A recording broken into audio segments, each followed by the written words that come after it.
In the beginning, the earth was filled with beauty, a creation teeming with life. But as mankind multiplied, their hearts turned away from their Creator. Wickedness grew, and their thoughts were only evil continually. It grieved the Lord that he had made man on the earth, and his heart was filled with pain. And the Lord said, I will wipe from the face of the earth the human race I have created, and, with them, the animals, the birds, and the creatures that move along the ground, for I regret that I have made them. But Noah, a righteous man, blameless among the people of his time, found grace in the eyes of the Lord. God spoke to Noah, I am going to put an end to all people, for the earth is filled with violence because of them. So make yourself an ark of cypress wood. Make rooms in it and coat it with pitch inside and out. God gave Noah the exact dimensions: 300 cubits long, 50 cubits wide, and 30 cubits high. A vessel of immense scale, a testament to faith and obedience. Noah did everything just as God commanded him. For years he toiled under the sun, a spectacle of faith to a faithless world. His sons, Shem, Ham, and Japheth, labored alongside him. The sound of hammers and saws echoed through the valley, a constant rhythm of preparation for a catastrophe no one else believed was coming. People mocked him, calling him a fool for building a giant boat on dry land, far from any sea. But Noah's faith did not waver.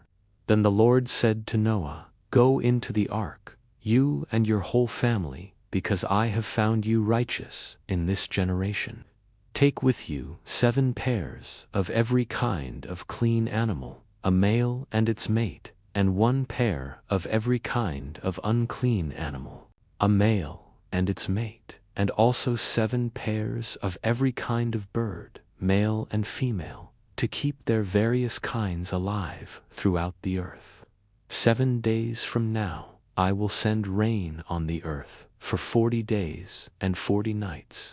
The animals came, 2 by 2, a great procession of every living creature. From the mightiest elephant to the smallest insect, they came as if guided by an unseen hand.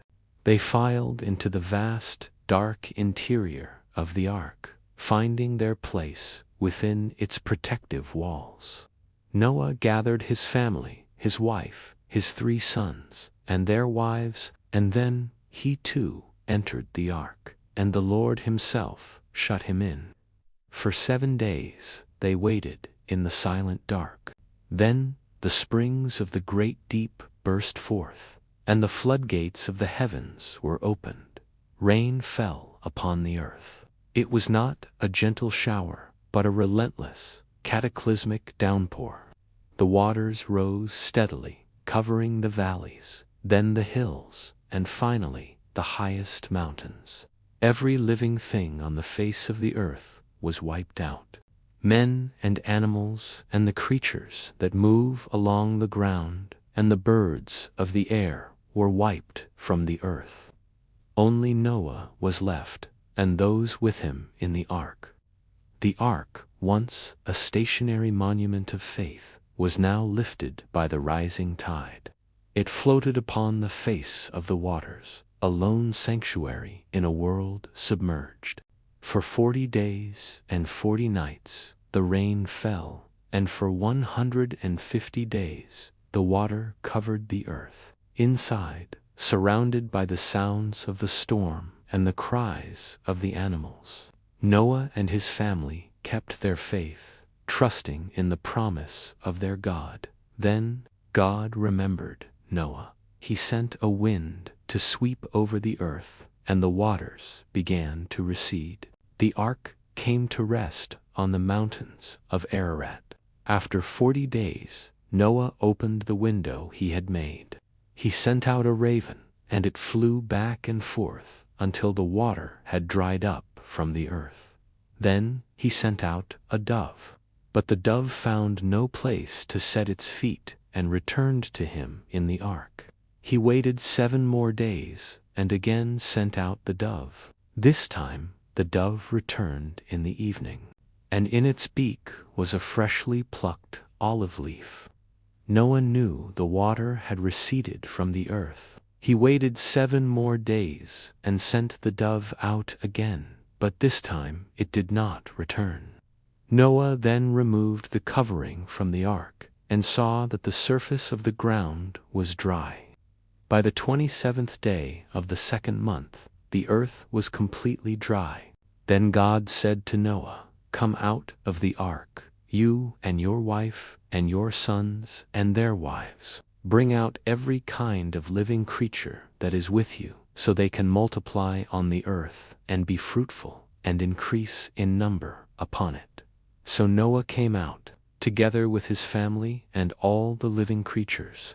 Noah built an altar to the Lord, and, taking some of all the clean animals and clean birds, he sacrificed burnt offerings on it.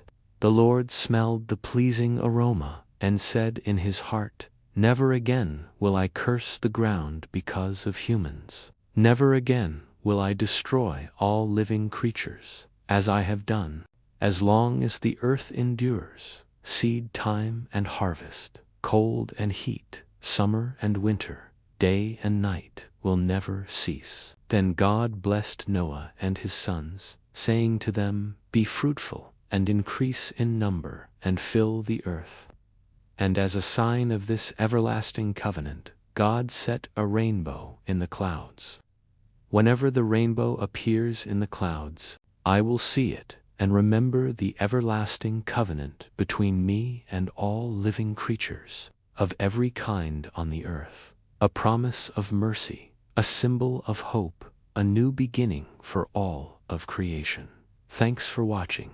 If this story moved you, please like, share, and subscribe for more timeless tales.